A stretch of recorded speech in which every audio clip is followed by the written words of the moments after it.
Christ is risen. I am often asked what Vladyka was like in his youth. I always give everyone the same response. He was born to become a monk, and his entire life is a convincing apologia to the institution of monasticism. After the announcement of our dear Vladyka's death, social networks were instantly filled, and to this day continue to be filled with numerous reminiscences about Vladyka. And this is wonderful, because it will give the future biographer of our late Metropolitan and first Hierarch the richest material for describing his life, his vita. Many considered him to be a close friend, and so he was. He had many friends, but practically no foes, except a common enemy of our salvation. I first made the acquaintance of Igor Kapral, as he was known before monasticism, 55 years ago, in 1967,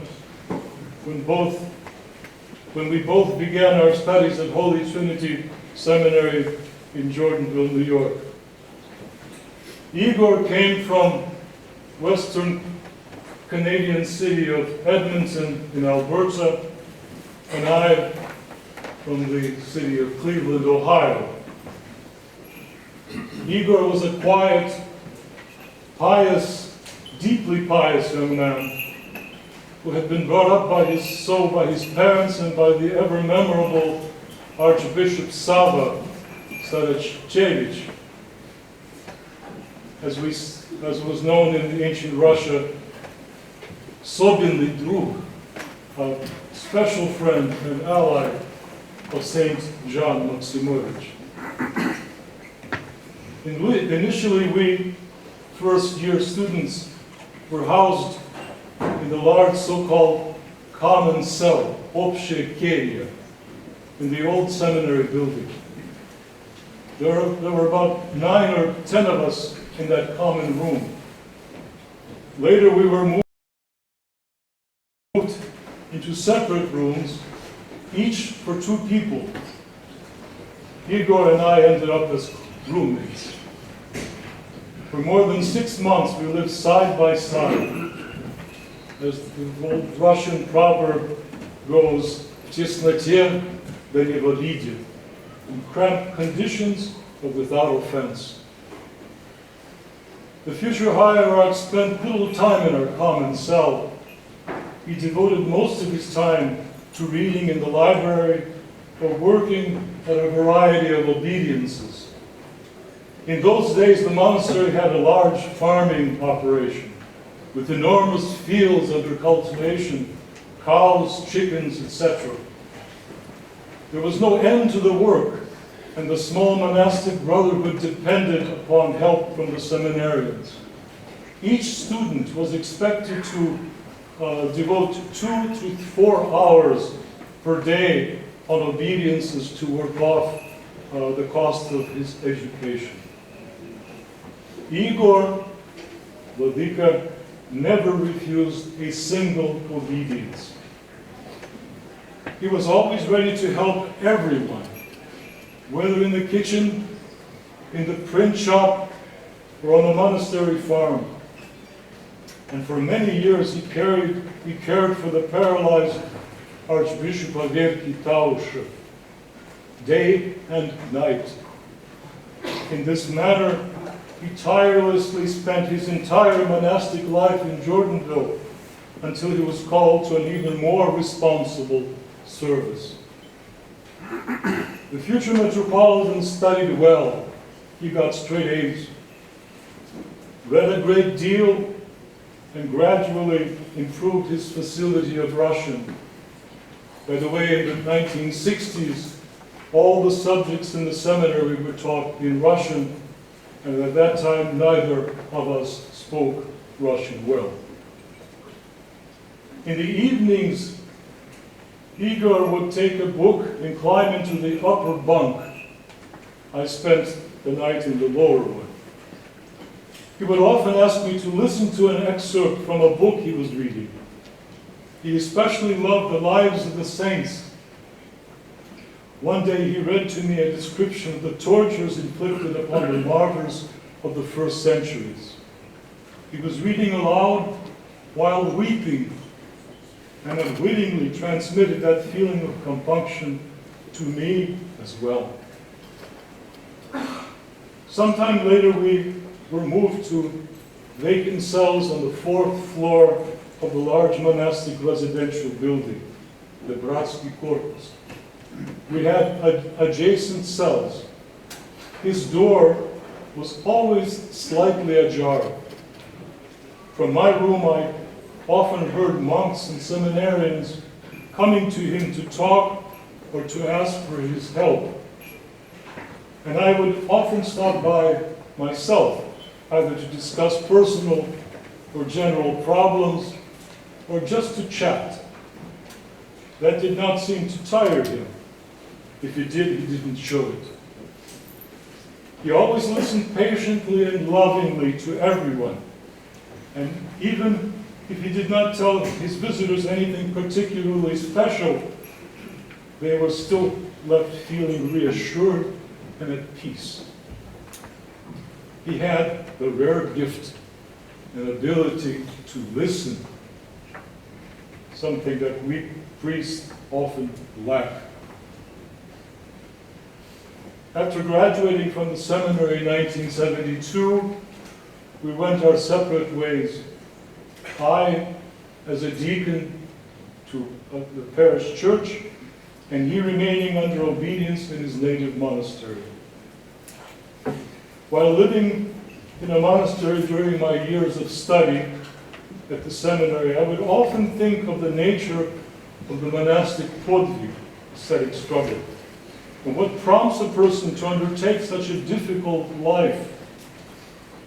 I observed young novices who came to the monastery, and some who could not endure and left, having realized that they did not have a calling to such a way of life. My close association with Igor convinced me that there are rare people like our future Vladyka who are born to lead such a life. In conversations with people who doubted the expediency of the monastic path, I would always point out Vladyka Hilarion as an example of true monasticism. Our friendship continued to grow stronger, and we even became kumovia, the relationship between a child's father and the one who was a godfather at the child's baptism, when he became godfather to my second son, Sergei. My son was Vladyka's first godchild, and how many others followed? An entire host. In 1984, Father Hilarion became Bishop of Manhattan, Secretary of the Synod of Bishops, and Vicar Bishop of the Eastern American Diocese. For a little while, his title was Bishop of Washington, but for some reason that was rescinded. Vladyka was always accessible. One could call him at any time. He always picked up the phone, patiently listened to requests and complaints, and would find solutions. In the final weeks of his life, I didn't call him. And I'm, on the one hand, sorry I didn't call him, because it would have been nice to hear his voice once again, but I knew of his condition, and I didn't want to be a bother. Vladyka was a missionary-minded hierarch. During his time as one of the monastic brethren of the Holy Trinity Monastery, he diligently translated classic Russian spiritual literature into English and became editor of the quarterly magazine Orthodox Life. During his administration, many English-speaking communities were formed in our Eastern American diocese. Vladyka was Ukrainian by birth and Russian by spirit. He was, as Pushkin called Dostoevsky, всечеловек, a total person, total human being, someone who made no distinction among people based on ethnic origin, skin color, or gender. All were precious to him. And in each person he saw first and foremost the image and likeness of God. He was convinced that every soul was equally in need of pastoral care and salvation. Vladyka was extremely attentive to the needs of others. If you asked him for some kind of written letter or reference, he would always fulfill the request by the end of the day or at the latest the next day. Several years ago, Vladyka was diagnosed with cancer. The faithful of the church were quite alarmed by that circumstance. Yet Vladyka did not pay much attention to the state of his health. To the very end, he continued to visit parishes, to receive visitors, and to be involved in church matters. Knowing of the worsening state of his health, I would bring to mind the beatitudes that applied to him, the beatitudes which we will hear after I finish. It is no coincidence that the gospel passage is read on days of commemoration of venerable saints, the holy monks, the gospel passage containing the beatitudes. The first beatitude is, "Blessed are the poor in spirit." Blessed poverty, which Vladyka possessed, represents the absolute openness of the person before God, freedom from all pride and belief in the power of one's own self, one's own ideas and opinions, freedom from the vain speculations of one's heart. Our late Vladyka possessed that quality in abundance. Blessed are the meek, for they shall inherit the earth. Meekness is the spiritual force that removes anger, malice, enmity, and condemnation from the heart, and adorns the soul with a quiet disposition. To be meek means to be gentle and kind, free from all selfishness and worldly ambition, and in everything to reject the possibility of coercion and violence, and to have a firm and calm conviction that good is stronger than evil, and that sooner or later it always wins. Was not our late Vladyka such a person? Blessed are the pure in heart, for they shall see God. The heart is the sole source and guardian of our spiritual life. The heart is the spiritual eye, which we contemplate, which is invisible to bodily eyes and incomprehensible to the mind. The ability for spiritual contemplation depends exclusively on purity of the heart. According to St. John of Kronstadt, a pure heart is, quote, meek, humble, simple, trusting, not deceitful, unsuspicious, not malicious, kind, unselfish, not envious, unadulterous. Vladyka was sincere, and with that quality he calmed and encouraged his flock. How he disliked hearing condemnations. I witnessed how in his presence someone was, as we say in Russian, myli kostочки, чужие косточки, washing others, people's little bones, nitpicking, condemning others, etc. And he felt uneasy, for words of condemnation wounded his pure heart. He listened in silence, perhaps while mentally reciting the Jesus prayer. One could often notice that an accuser would tell Vladyka everything he wanted to, and suddenly, inexplicably, would lose interest in expressing further condemnation or judgment. Blessed are the merciful, for they shall obtain mercy. To be merciful means to be like unto God. For according to the 102nd Psalm, compassionate and merciful is the Lord, long-suffering and plenteous in mercy. Our Lord Jesus Christ speaks about the same thing in his Sermon on the Mount. Love your enemies and do good, and lend, hoping for nothing again, and your reward shall be great, and ye shall be the children of the highest. For he is kind to the unthankful and the evil. Be ye therefore merciful, as your Father in heaven also is merciful.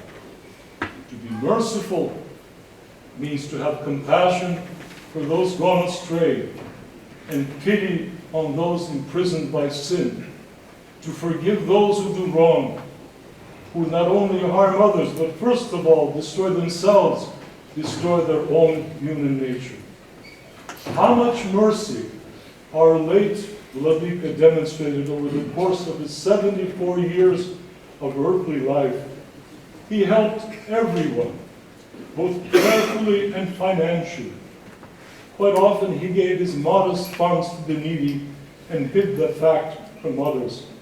How many amazing stories of generosity could we tell? And I'm sure all of you could do the same. Rejoice and be exceedingly glad, Vladyka, for great is your reward in heaven. One could continue to consider in the same spirit other beatitudes and how they apply to our beloved Archpastor. But the above is already enough to outline its image. The earthly wandering of our Metropolitan Hilarion has come to its conclusion. For us, here on earth, it is a loss. But for the heavens, it is a gain. I am certain that even there, where there is no sickness, no sorrow, no sighing, our dear Archpastor will not leave us. Will continue to prayerfully care for us and for this church abroad, which is so dear to his heart. Memory eternal. Dear Vladyka, brother, friend, whom, Archpastor, you will be sorely missed. Christ is risen.